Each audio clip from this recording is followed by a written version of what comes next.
Si tu veux devenir éducateur spécialisé, tu ne sais peut-être pas encore quelque chose. La formation est en train de changer. Pas dans 10 ans, pas dans un futur éloigné, officiellement dès septembre 2026. Et c'est pas un petit ajustement. Les blocs de compétences changent, les objectifs d'accompagnement évoluent, l'évaluation est repensée, la place du terrain est réajustée, et même une partie emblématique de la formation va disparaître. On parle de transformation de l'identité du métier, des exigences du terrain, et si tu veux entrer en formation ou comprendre où tu vas mettre les pieds, il faut que tu saches de quoi tu vas parler. En 2018, la formation d'éducateur spécialisé devient enfin un bac+3. C'est-à-dire qu'avant, il y avait quand même 3 ans d'études, mais tu obtenais un bac+2. Avec ce niveau licence, il était pensé 4 domaines de compétences. Le premier sur la relation éducative spécialisée, le deuxième sur la conception et la conduite de projets éducatifs spécialisés, le troisième sur le travail et la communication en équipe pluridisciplinaire, et le quatrième sur le travail en partenariat, réseau et institutionnel. L'esprit était simple, professionnaliser le diplôme, rapprocher du terrain, s'appuyer sur les stages et exiger l'analyse et des écrits professionnels. Mais depuis 2018, les réalités du terrain ont aussi évolué. Les problématiques de santé mentale explosent, il y a de plus en plus d'enjeux d'inclusion scolaire, les violences intrafamiliales sont plus visibles, il y a un agrandissement de l'accompagnement des mineurs non accompagnés, avec parallèlement moins de moyens attribués à ces MNA, une saturation des foyers de l'aide sociale à l'enfance, l'omniprésence du numérique et des réseaux sociaux dans la société, et des difficultés de recrutement sur les métiers du social. Donc on pourrait se dire qu'avec tout ça, le réajustement a été logique. Chapitre 2, ce que prévoit la réforme de 2026.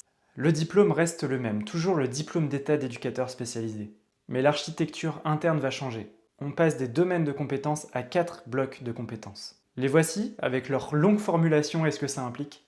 Le bloc de compétences numéro 1, on va travailler ici l'ensemble de la vie de la personne. Logement, santé, scolarité, accès aux droits, emploi, stabilité.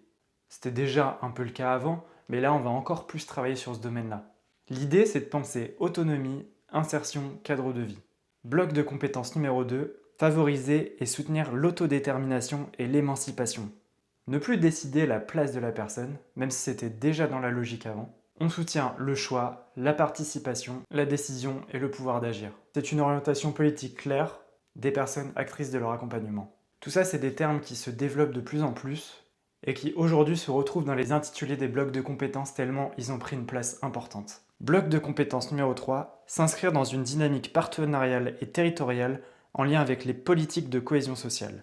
L'éducateur est un acteur du terrain, pas un intervenant isolé. Il collabore avec l'aide sociale à l'enfance, les écoles, le médico-social, la justice, les associations, les collectivités. Ça officialise encore plus le travail en réseau. Bloc de compétences numéro 4, s'inscrire dans un contexte professionnel du travail social. On renforce le droit, l'éthique, le secret pro, la responsabilité, le cadre institutionnel. Ce n'est pas nouveau, mais c'est plus formalisé. Le concours d'entrée en formation lui reste le même. Un dossier avec CV, lettre de motivation et un oral de motivation par la suite. Ce qui est attendu des candidats toujours, c'est est-ce qu'ils comprennent où ils mettent les pieds, comprennent le métier, la formation qu'ils vont avoir, est-ce qu'ils ont les qualités nécessaires pour ce métier ou est-ce qu'ils vont pouvoir les développer, et est-ce qu'ils ont des expériences qu'ils peuvent mettre en avant avec des compétences transversales entre ce qu'ils ont fait avant et ce qu'ils vont faire dans ce métier. Et tout ça, c'est ce à quoi je te prépare dans ma formation en ligne, création du dossier, préparation à l'oral, compréhension du métier, compréhension de la formation, construction de ton argumentaire et de la mise en avant de tes expériences. C'est une formation que tu peux suivre à ton rythme et ressortir avec un plan carré pour l'oral et une base pour construire ton dossier écrit. Tu peux aussi prendre un accès à une communauté de personnes qui préparent le concours comme toi pour que vous puissiez vous poser vos questions, répondre, et j'y ferai un tour régulièrement pour aussi participer à cette communauté. Et enfin, si tu veux aller jusque-là, tu peux aussi prendre 1 heure de préparation avec moi pour t'exercer à l'oral et être prêt pour le jour J. Si tu veux en savoir plus, tu as toutes les infos en description. Chapitre 3. Pourquoi ce changement maintenant? Voilà quelques idées que je te propose. D'abord, une pénurie de professionnels. Le travail social manque de professionnels. Former plus largement, c'est possiblement toucher plus de personnes et avoir plus de monde sur le terrain. Et encore une fois, ce que je vais dire qui a été retiré de la formation à la fin pouvait être un frein pour beaucoup de personnes et ça va permettre un accès plus large. Ensuite, on a des publics transversaux. Un enfant placé peut être en situation de handicap. Un adulte en situation de handicap peut être en situation d'insertion. Beaucoup cumulent les problématiques transversales de tous les secteurs d'intervention et de tous les métiers du travail social. Donc dans tout ça, on demande des pros qui sont plus polyvalents. Ensuite, une harmonisation du secteur social. Maintenant, on parle vraiment de tronc commun. L'avantage, ce sera des passerelles plus faciles entre les métiers. Le désavantage, c'est que ça va perdre une spécialisation de chaque métier et on va plus vraiment savoir ce qui différencie chaque métier. Ensuite, un alignement politique. L'autodétermination, l'inclusion, la cohésion sociale, ce sont des mots-clés institutionnels maintenant. Et enfin, le dernier facteur que j'identifie, c'est vraiment le facteur économique. Parce que faire un tronc commun où tu peux faire un cours pour 200 personnes au lieu de le faire pour 50, et bien évidemment c'est beaucoup plus économique. Ça permet d'avoir des maquettes de formation plus simples sur les 2 premières années et d'avoir uniquement la dernière année où tu spécialises et t'individualises. Chapitre 4, évaluation, stage et mémoire.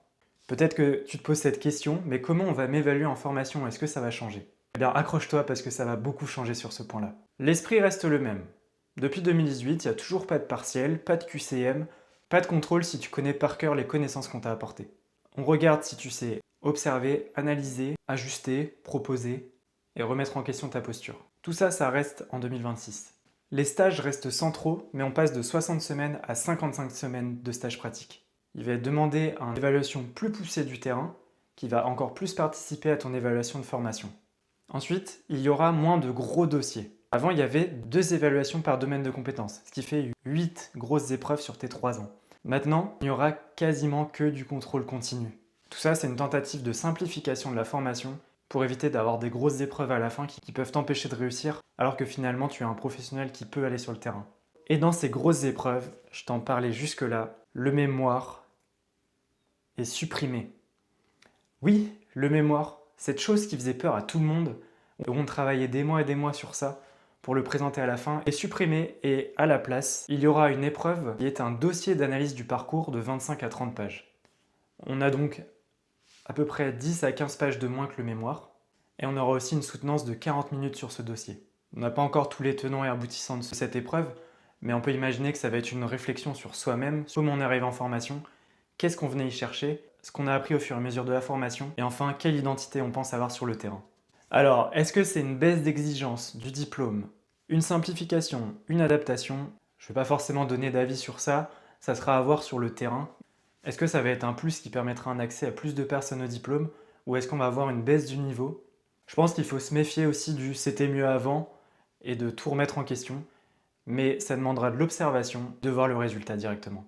Donc en conclusion, la réforme de 2026, c'est peut-être pas une catastrophe, ni un miracle, mais voilà, faut le prendre comme une restructuration du diplôme. De toute façon, si tu prépares l'entrée en formation, tu n'auras pas le choix, ce sera à ça que tu seras confronté. Donc rappelle-toi que ça sera plus transversal, plus tourné vers les problématiques actuelles, et que le terrain confirmera la pertinence ou non de cette réforme. Et je te rappelle que si tu veux préparer les sélections, tu as toutes les infos en description pour suivre ma formation complète. A bientôt pour une prochaine